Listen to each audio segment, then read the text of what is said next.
അൽഹംദുലില്ലാ വസ്സലാത്തു വസ്സലാമു അലാ റസൂലില്ല വഅല ആലിഹി വസുഹാബിഹി അജ്മൈൻ അമ്മാബാദ്. പ്രിയമുള്ള സഹോദരങ്ങളെ, നമ്മളുമായി വളരെ അടുത്ത് ജീവിച്ചിരുന്ന ആളുകൾ മരണപ്പെട്ടു പോകുമ്പോഴാണ് അവരുടെ വില നമ്മൾ മനസ്സിലാക്കുക. അതൊരു യാഥാർത്ഥ്യമാണ്. പലപ്പോഴും നമ്മുടെ കൂടെ ഉണ്ടാകുമ്പോൾ നമുക്കത് ചിന്തിക്കാനും മനസ്സിലാക്കാനും പറ്റില്ല. ഒരു വിടവ് വരുമ്പോഴാണല്ലോ, ആ ശൂന്യതയാണല്ലോ നമ്മളെ അത് ഓർമ്മപ്പെടുന്നത്. ഇതിലേറ്റവും അധികം നമുക്ക് വേദന ഉണ്ടാക്കുക നമ്മളെ പ്രസവിച്ച ഉമ്മയും നമുക്ക് ജന്മം നൽകിയ പിതാവിൻ്റെയും അസാന്നിധ്യമാണ് നമ്മളെ ഏറ്റവും അധികം വിഷമിപ്പിക്കുകയും വേദനിപ്പിക്കുകയും ചെയ്യുക എന്നുള്ളതാണ്. പക്ഷേ അത് അവരുടെ മരണശേഷം അവരുടെ വില മനസ്സിലാക്കുന്നത് കൊണ്ട് വലിയൊരു പ്രയോജനം നമുക്കുണ്ടാവില്ല. നേരത്തെ ആവുകയാണെങ്കിലാണല്ലോ നമുക്ക് കടമകളും കടപ്പാടുകളൊക്കെ ചെയ്യാൻ കഴിയുക. നമ്മുടെ മാതാപിതാക്കളോടുള്ള കടമകളെ, കർത്തവ്യങ്ങളെ നമ്മൾ ഏറ്റവും നന്നായി നിർവഹിക്കണം. ഉമ്മയും വാപ്പയും ജീവിച്ചിരുന്നിട്ടും അവരുമായി യാതൊരു ബന്ധവുമില്ലാതെ ജീവിക്കുന്ന മക്കളുമായി യാതൊരു ബന്ധവുമില്ലാതെ ജീവിക്കുന്ന മാതാപിതാക്കളെയും കുറിച്ച് പറയാനാണ് ഇത് പ്രത്യേകമായിട്ട് പറഞ്ഞിട്ടുള്ളത്. ചില സന്ദർഭത്തിൽ എന്തു ചെയ്യും, ചില വിവാഹമോചനങ്ങൾ നടക്കും, ഡൈവോഴ്സ് നടക്കും. അപ്പോൾ പൊതുവേ കുട്ടികൾ സെപ്പറേറ്റ് ചെയ്യപ്പെടും. അതൊരു സ്വാഭാവിക പ്രക്രിയയാണ്. അതിന് പ്രത്യേകിച്ച് ആരും ഉത്തരവാദികളല്ല. അങ്ങനെ പൊതുവെ അങ്ങനെ വിഭജിക്കപ്പെടുമ്പോൾ ഉണ്ടാവുന്ന ഒരു കാര്യം എന്താ വെച്ചാൽ, ഇപ്പോൾ ഒരു പ്രസവിച്ചെടുക്കുന്ന സ്ത്രീയാണെങ്കിൽ ആ സ്ത്രീൻ്റെ കുട്ടിനെ എടുത്തു പോവും. എന്നാൽ ബാക്കി മുതിർന്ന മക്കൾ ഒരു പക്ഷേ അവളെ കൂടെ പോവാം, ഇവിടെ വീട്ടിൽ നിൽക്കാം. കാരണം ഇവിടെ വാപ്പുണ്ട്, അവിടെ ഉമ്മ ഉണ്ട്. അപ്പോൾ ചിലപ്പോൾ കുട്ടിക്ക് കൂടുതൽ ഇടപഴകുന്നത് ഉപ്പൻ്റെ വീട്ടിലാണെങ്കിൽ കുട്ടികൾ അവിടെ നിൽക്കും. കൂടുതൽ ഇടപഴകുന്നത് ഉമ്മൻ്റെ വീട്ടിലാണെങ്കിലോ അവർ ഉമ്മൻ്റെ കൂടെ പോവും. ചിലപ്പോൾ വിവാഹം കഴിഞ്ഞാലും ചില പെൺകുട്ടികൾ വീടുമായി നല്ല ബന്ധമുണ്ടാവും. അപ്പോൾ മക്കൾക്ക് ഏറ്റവും അധികം ബന്ധം ഉണ്ടാകുക ഉമ്മൻ്റെ വീടുമായിട്ട്. അപ്പോൾ അവിടെ നിൽക്കും. ഇങ്ങനെ സെപ്പറേറ്റ് ചെയ്യപ്പെടുമ്പോൾ മക്കൾ തമ്മിൽ വിഭജിക്കപ്പെടും, അതേപോലെ തന്നെ മാതാപിതാക്കൾ തമ്മിലും വിഭജിക്കപ്പെടും. അപ്പോൾ ഇവിടെ ഒന്ന് വലിയൊരു ബന്ധത്തിനൊന്നും ഉമ്മൻ്റെ കൂടെ അല്ലെങ്കിൽ വാപ്പൻ്റെ കൂടെ കഴിയാത്തത് കൊണ്ട് തന്നെ അവരോടുമായുള്ളൊരു ആത്മബന്ധമില്ലാത്തത് കൊണ്ട് ഒരു പക്ഷേ ആ ബന്ധങ്ങൾ അവഗണിക്കപ്പെട്ടു പോകാനുള്ള സാധ്യതകളുണ്ട്.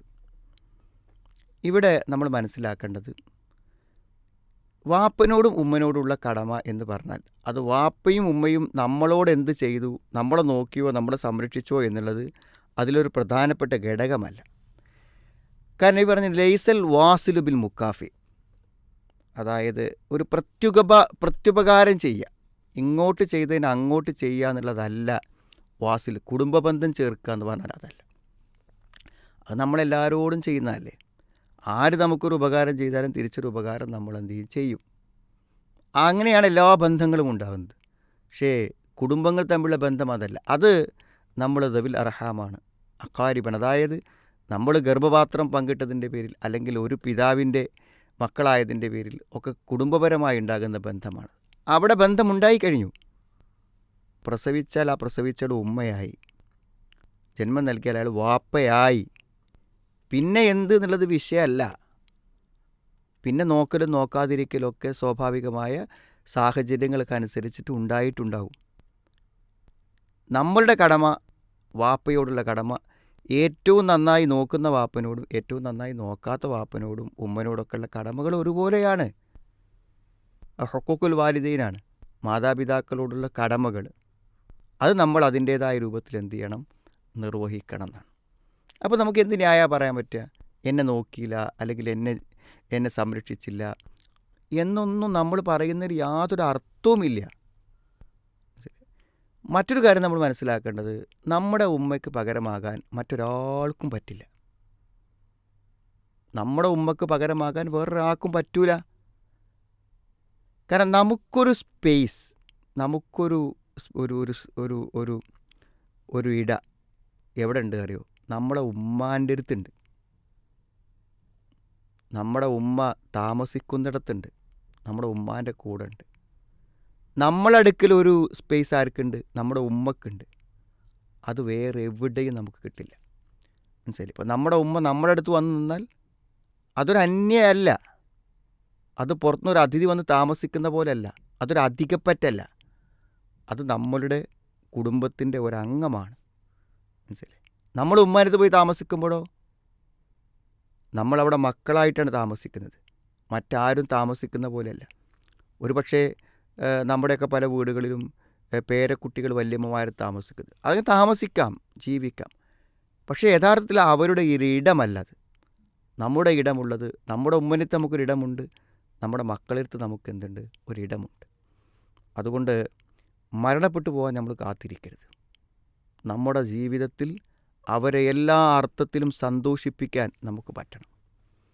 അവരെങ്ങാനും നമ്മളെക്കുറിച്ച് വല്ല വിരോധമോ വല്ല വിഷമമോ മനസ്സിൽ വെച്ചുകൊണ്ട് മരണപ്പെട്ടു പോയാൽ ഒരു മാപ്പ് ചോദിക്കാൻ പോലും മരിച്ചു കിടക്കുന്ന അന്ന് അവിടെ എത്തിയാൽ നമുക്ക് പറ്റില്ലെന്ന് നമ്മൾ ഓർക്കണം.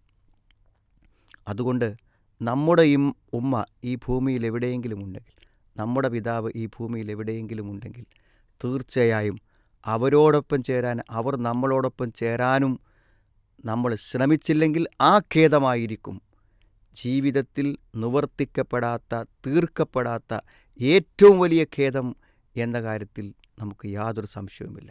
അതുകൊണ്ട് മാതാപിതാക്കളുമായി അകന്നു കഴിയുന്നവർ ആ ബന്ധങ്ങളെ പുനഃസ്ഥാപിക്കുവാൻ വേണ്ടി പരിശ്രമിക്കുക.